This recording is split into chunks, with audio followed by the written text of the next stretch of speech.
Hey adventurers, so today is going to be another edition of this top 100 books of all time. So this is going to be numbers 50 through 41, so we're in that upper half. We're basically into the books that I adore. These are all books that worked for me absolutely perfectly, that I'm so excited to have read, that I just love, and that really could be anywhere from 1 to 50, and they could all be interchangeable, pretty much type thing. Let's get into these. So the first one that I have, most of these in 50 through 41, I don't actually own. I own two of them. I could maybe get access to two others, maybe three others, I'm not sure. But anyways, I'm not going to try two others, I think is all. But anyways, I'm just gonna put pictures up because that's fine and that's easy enough. First one, number 50, The Wingfeather Tales. This is an anthology set in the world of Erewhar, which is the world of the Wingfeather saga by Andrew Peterson. So Andrew Peterson, he reached out to various authors that he knew and asked, hey, would you like to write a story in this world? And they said, yeah. And so we got a whole bunch of different stories set in the world of Erewhar, set around the events of the Wingfeather saga and all that stuff there. And these books are, this collection is fantastic, right? Anthology is fantastic. Andrew Peterson wrote one. All the rest of the stories, I think there's like 7 stories or something like that, are written by other authors, ranging in size and length and style. Most of them are short stories. There's one novella at the very end. There's also a graphic novel that I actually haven't read because I don't own the book physically, and I listened to the audiobook, and so I haven't read the comic that was set in, or that's in this book as well. But the rest of the stories are good enough, and especially the last novella that is truly novella size, fantastic, just brilliant. My favorite piece of Wingfeather content, for guaranteed, bar none, of what I've read. I don't know, I know there's the 4 Wingfeather Saga books and the 1 Wingfeather Tales that has collection. Basically, it's better than anything that Andrew Peterson himself wrote. But yeah, let's continue on. So then number 49 is The Tombs of Atan, which is the second book in the Wizard of Earthsea, or the Earthsea cycle by Ursula K. Le Guin. This is one, I don't remember it super well, every detail of it. I just remember that I really enjoyed it. Basically, all 6 of the Wingfeather, or of the Earthsea books, I remember loving them, but I don't remember the details about a lot of them. I remember random scenes, I remember this, that, and the other, but the whole of the story I don't remember in terms of details, how things got to where they were, but I just remember experiencing every single one and loving them. And so that's the same thing with Tombs of Atan here. I loved this book. I loved the experience of listening to it and getting this story told to me. And of course, Ursula K. Le Guin's writing is just beautiful. The story of Ged and Sparrowhawk and how all that stuff works, and then bringing in this new character, bringing in this new setting. It's very self-contained, very small setting for a story, and just so cool. It's a labyrinth as well, and so I like that. Lots of stuff for me to love in Tombs of Atan. Number 48, I do actually own physically, and that is Harry Potter and the Order of the Phoenix. I believe this is my favorite Harry Potter book. I am slowly working my way through a reread as of the time of recording this. I have read the first 3, and I'm waiting for the audiobook for the 4th one. We'll see if I get to listen to that, but anyways, I'm working my way through these on reread, and the first time I read these books and the first time that I watched the movies, number 5 was my favorite. That has mostly stayed the same, although 5, 6, and 7 are all really tied because I really like all of them, not so much the movies. 7.1 or Deathly Hallows Part 1 I really like in terms of the movies. The Part 2 is fine, it's just a big battle, but it's fine.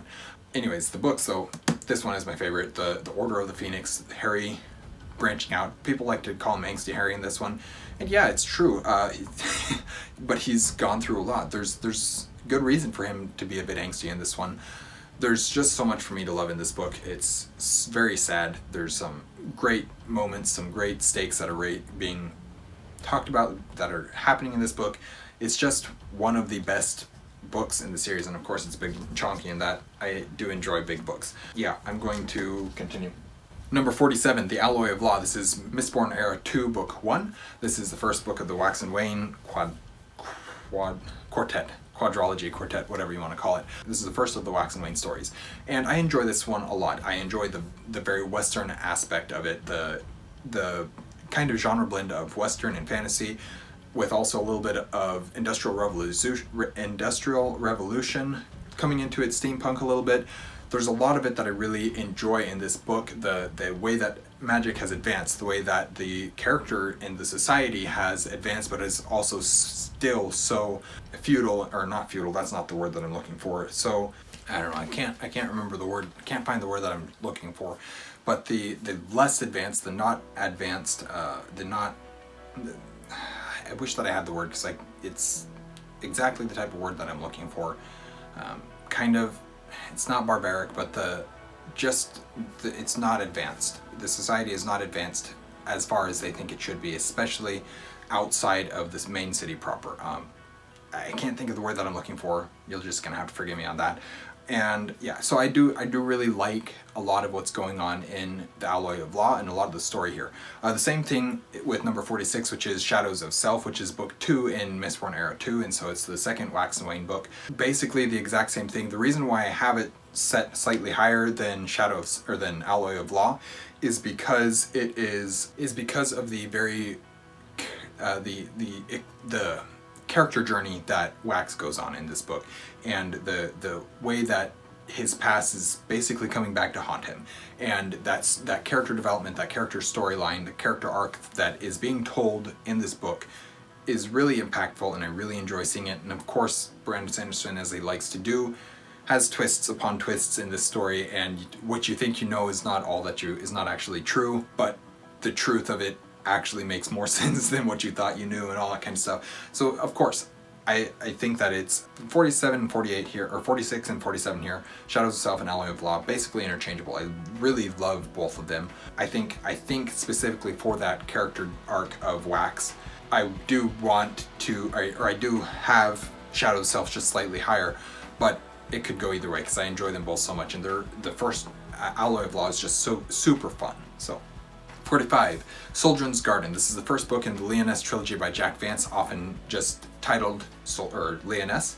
This is a pre-Arthurian, kind of Arthurian adjacent story set on the Elder Isles, which are a fictional land, fictional set of islands off the coast of, I don't know, off the coast of England, but also off the coast of the mainland there, France area, so kind of in between there. We're not entirely sure where they sit because people just put them wherever they want to whenever they're thinking about them, like, oh, let's put the Elder Isles over here, Leoness over here, and stuff like that. So it could be wherever. Anyways, that's not important. The important part is this story, Soldran's Garden. I loved this story. I loved the atmosphere. I loved Jack Vance's writing for the story. I loved the fact that it was Arthurian or pre-Arthurian, but it felt like it fit right into that mythos so well. Everything about this series, or this story, I really, really enjoyed. So Soldran's Garden for sure definitely belongs in this, on this list, if not higher, but for now it's going to be at 45. Number 44, I have placed Fahrenheit 451. This could probably be higher. Again, all of these, basically 50 and above, could shuffle quite a bit, or 50 to 11 probably could all shuffle quite a bit, and I'd be fine with wherever they ended up getting set.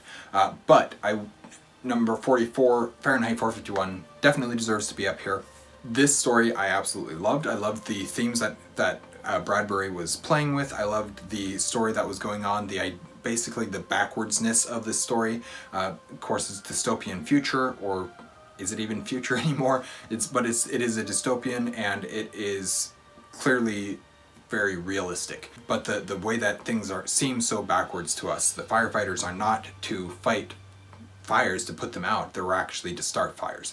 The way that the whole society works, the way that society and knowledge is repressed, everything about this, everything about this book is amazing. The reason why I probably have it placed towards the bottom of this list is because I thought that the writing style was less immersive, and because of that I enjoyed the writing style a little bit less than I did with Bradbury's other books that I had read, meaning Something Wicked This Way Comes and The Halloween Tree, both of which had a very immersive writing style. Fahrenheit 451 relied more on, you know, this world. This is not very far away from you. You can see this coming. You know this world, and so I appreciate that Bradbury is able to do that and able to play on what we know in our current society and just push it a little bit further than what we are currently at. I appreciate that where he didn't have to set the scene nearly so much, but because of that, I think my sheer enjoyment, mentally, philosophically, I appreciate Fahrenheit 451 higher than probably, well, definitely higher than Halloween Tree, but probably a little bit higher than Something Wicked This Way Comes as well. But because of the writing style, my sheer enjoyment level is lower, and so that's why it's probably lower on this list here. Number 43 is Activated by Nova McBee. This is the third book in the Activated series. Still waiting on book 4, but Activated is, I think it's my favorite book in this. Yeah, if I remember correctly, I have the other two. Yes, Calculated and Simulated books 1 and 2 are at number 85, and so this one then is my favorite book in the series at number 43. What I like about this book so much is I have some issues with it, but there is a little bit of there's some teenage drama, we'll put it that way. Young YA, it's clearly a YA book. It's clearly written for a YA audience. But the story that's going on in the world that has been set up in the series has me so engaged. I love the characters that we're following. One of them especially is like one of my favorite characters of all time type thing. And so there's so much of that side of things in this book that I can't help loving this book and putting it so high, even though there are some things about it that I dislike or that I don't love. But for the most part, I do really enjoy Activated, and I'm happy with it being up at number 43 where it's at. Number 42, I have Annihilation by Jeff Vandermeer. This is the first book in the Southern Reach trilogy. This is a wild story. You don't know what's going on. You don't know what's going on. It's written in a epistolary format where it's journal entries and just brilliantly done. It's weird. You're asking questions that don't get answers.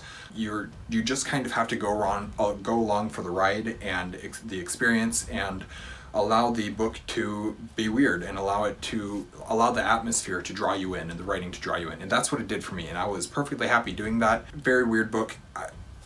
I don't have answers for you about what this book is about even, but I really enjoyed it, and for that reason alone deserves to be up here. The other two in the series I don't enjoy nearly as much, but Annihilation, fantastic. Number 41 then is one of my favorite books from 2023, and that is The Legend of Blackjack by A.R. Witham. This book, so fun. So much fun that I had reading this book. Cool illustrations, cool characters, cool world. I love Portal Fantasy, so that also ties into it and adds to it. But yeah, just fantastic self-published novel. The pacing, just breakneck pacing, but never to the point where it feels like you can't stop, you can't breathe. There's plenty of time for you to just sit back. Okay, let me restart. Let me take a break here, but not in such a way so that you feel like you're missing something or that you need a break from the story. The story just works so well. Anyways, brilliant self-published novel. One of my favorite fantasy books and one of my favorite books of last year for sure. I had so much fun reading it, and that's really all I can say is I had fun with it. It's a good story though as well. Cool world, cool magic, cool characters. So lots of stuff to enjoy beyond just how fun of a book it is. And that is numbers 50 through 41 of this top 100 books of all time list. As you're seeing, it's not all fantasy. Some of it's science fiction, some of it is dystopian, some of it I don't have any in I don't have any in this list specifically, but I do have nonfiction and historical fiction and stuff like that scattered throughout this list as well. These are books that I love. Eventually maybe I'll do a fantasy only one because I'll have read enough fantasy by then, or I'll just decide, okay, I want to do fantasy. But for now, this is perfectly fine. Anyways, thank you guys for watching an Erudite Adventure. Please like, comment, and subscribe if you haven't already, and we will see you guys again soon. Stay well.